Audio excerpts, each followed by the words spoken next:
நாம் ஒன்று நினச்சா கடவுள் ஒன்று செய்வாருன்னு சொல்லுவாங்கல்ல. இந்த பப்பி விஷயத்தில் அதான் நடந்துச்சு. இந்த பப்பி எங்கள் ஆஃபீஸ் கிட்டே இருக்க பப்பி தான். நான் தான் சாப்பாடெலாம் வச்சு பார்த்துக்கிறேன். ஒரு 2 நாளாக சரியாக சாப்பிடல. எனக்கு ஏதோ சந்தேகமாக இருந்துச்சு. நான் ஹாஸ்பிட்டலுக்கு கூட்டிகிட்டு போனேன். டாக்டரும் செக் பண்ணி பார்த்துட்டு ட்ரிப்ஸ் மட்டும் போடலான்னு சொல்லி போட்டு விட்டார். சரி, எங்கே ரோட்டில் விடுறது? அன்றைக்கி ஃபுல்லாக சென்னையில் மழை. சரி, அடுத்த நாள் ஞாயிற்றுக்கிழமை எனக்கு லீவு. இவ கூட கொஞ்சம் நல்லா டைம் ஸ்பெண்ட் பண்ணலாம். மண்டே வந்து நம்ம எட்டு போய் அவங்க அம்மா கிட்டே விட்டுலாம். நான் வீட்டுக்கு கூட்டிகிட்டு வந்துட்டேன்.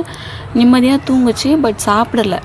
சரி, சண்டே நம்ம ஏதாச்சும் மீன் செய்வோம், நம்ம அதை கொடுக்கலாம் பப்பிக்குன்னு நினச்சிட்டு நான் இருந்தால் சண்டே காலையில் பப்பிக்கு பார்வை அஃபெக்ட் ஆகிடுச்சு. எனக்கு தலைக்கால் ஒன்றுமே புரியல. ஏன்னா எங்கள் வீட்டில் இப்போ டாக்ஸ் இருக்குது, அவங்களுக்கு எதுவும் ஆகிடக்கூடாது. இந்த பப்பியும் நான் காப்பாற்றணும். எனக்கு ஒன்றுமே புரியல. பைத்தியமே பிடிக்கிற மாதிரி ஆகிடுச்சு. இம்மிடியேட்டாக நான் ஹாஸ்பிட்டலுக்கும் கூட்டிகிட்டு போய் ட்ரிப்ஸ் ஸ்டார்ட் பண்ணிட்டேன். ஓரளவுக்கு பொழைச்சிருவான்ற மாதிரி ஒரு நம்பிக்கை இருந்துச்சு. பட் அதுவும் கொஞ்சம் கொஞ்சமாக குறைய ஸ்டார்ட் ஆகிடுச்சு. பப்பி வந்து ரொம்ப புவர் கண்டிஷன்.